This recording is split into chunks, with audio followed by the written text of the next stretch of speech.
बंधू आणि भगिनींनो, मी आज तुमच्यासाठी एक नवीन सुविचार व विचार घेऊन आलोय. तो सुविचार व विचार पूर्णतः ऐकावा, आवडल्यास लाईक करावा, शेअर करावा आणि माझ्या अनमोल विचार मंच या युट्यूब चॅनलला, फेसबुक पेजला व इंस्टाग्राम आयडीला सबस्क्राईब सुद्धा करावा. बंधू आणि भगिनींनो, कोणतेही शब्द किंवा वाक्य बोलण्याच्या अगोदर शतदा विचार करावा, कारण त्याचे वाईट परिणाम होऊ शकतात. बांधवांनो, उदाहरणार्थ एका गावामध्ये नवीनच ग्रामसेवक साहेबांची जॉईनिंग झाली होती. ते 8-10 दिवस झाले त्याची जॉईनिंग झाली होती. 8 दिवस महिना झाले जॉईनिंग झाली होती. परंतु जॉईनिंग झाल्यामुळं ते आले होते, गावामध्ये कामकाज पाहू लागले. परंतु त्या गावातील एका सर्वसामान्य माणसाला त्या साहेबाची ओळख नव्हती. म्हणून तो माणूस त्या गावामध्ये घरकुलाची यादी वाचण्याचा कार्यक्रम होता, म्हणून तो गावामध्ये गेला. गावामध्ये गेल्यानंतर गावामध्ये गेल्यानंतर विचारपूस करू लागला की बाबा ते ग्रामसेवक साहेब येणं आणि त्यांची डिपार्टमेंटचे माणसं संपावर जाणं सोबतच झालं. ते संपावर गेल्यामुळं त्या ग्रामसेवक साहेबांची आणि थोडीफार ओळख नव्हती. मग ही ओळख नसल्यामुळं बाबा हे क्षेत्र माहीत नसल्यामुळं त्यानं विचारपूस केली आणि शासनानं असं काढलं, एक पत्र काढलं की बाबा त्या शाळेचे हे काम जे ग्रामसभा किंवा दुसरे यादी वाचणं हे त्या शाळेच्या गावाची शाळा आहे, त्या शाळेचे मुख्याध्यापक कामकाज पाहतील. मुख्याध्यापकानं त्याच्याकडून एक प्रतिनिधी त्या शाळेमध्ये पाठवला होता. प्रतिनिधी पाठवला. मग त्या प्रतिनिधी पाठवल्यानंतर बाबा तुम्ही गावात सर्वसामान्य माणूस त्या शिक्षकाला केला, बाबा तुम्ही इकडे कसं काय? कारण स्पर्धा परीक्षेत देऊन कोणीही कोणीकडे जाऊ शकतं आणि शिक्षणाची आवड असल्यामुळं कोणी कोणीकडे जाऊ शकतं. म्हणून त्याने विचारपूस केली. तर त्या गावचा एक सदस्य त्या माणसावर भरपूर सुटू लागला. विचारपूस करणाऱ्या माणसावर, तुम्ही का विचारपूस करता, तुम्ही असं काम करता, तुम्ही तसं काम करता, असं त्याच्यावर भरपूर विचारपूस करू लागला. आणि विचारपूस करता हे विचार सुटू लागला आणि त्यानं दुसरे दोन सदस्य बोलण्यासाठी याला हे सहकार्य सोबत घेतले आणि ते मग तिघेही या सर्वसामान्य माणसाला बोलू लागले. असं तसंच भरपूर काही बोलू लागले.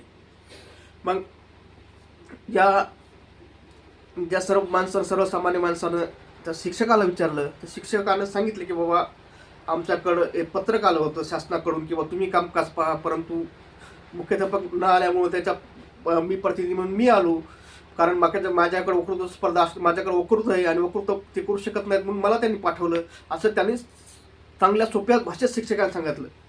शिक्षक म्हणजे सिलवान, शिक्षक हा शब्दाचाच शब्द असतो. शिक्षक हा शब्द सिलवान, कर्तव्यदक्ष आणि क्षमाशील असतो.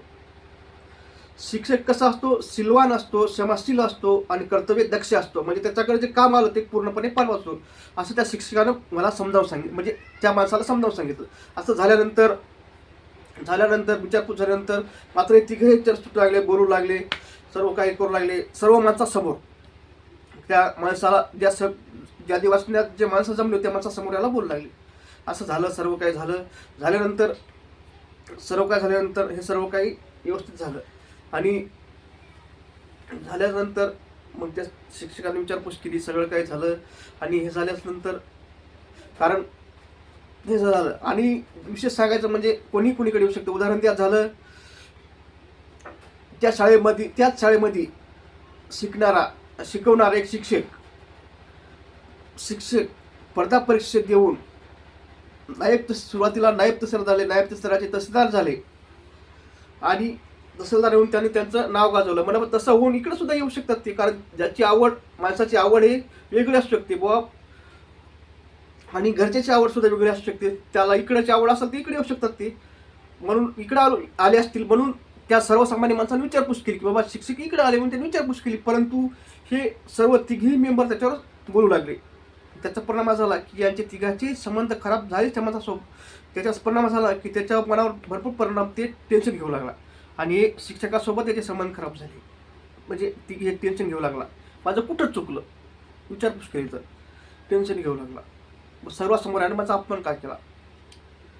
म्हणून मला सांगायचं तात्पर्य बंधवांना एवढंच की कोणताही शब्द किंवा वाक्य बोलण्याच्या अगोदर शतदा विचार करावा आणि नंतर विचारपूस करावी नसता अशी वेळ तुमच्या सुद्धा येऊ शकते. एवढी ठिकाणी मानू माझा व्हिडिओ आवडल्यास लाईक करा, शेअर करा आणि सबस्क्राईब करा. असा व्हिडिओ तुमच्या कामाचा नाही तर तुमच्या मित्राच्या, मैत्रिणीच्या, नातेवाईकाच्या कोणाचा रिकाम पडतात त्यांना तो शेअर करा. त्यांना सुद्धा लाईक सबस्क्राईब करायला सांगा. म्हणजे असेच चांगले चांगले व्हिडिओ तुमच्यापर्यंत आले त्यांच्यापर्यंत जातील आणि भविष्यात कुठं ना कुठं माझा व्हिडिओ तुमच्या आणि त्यात सुद्धा का पडेल.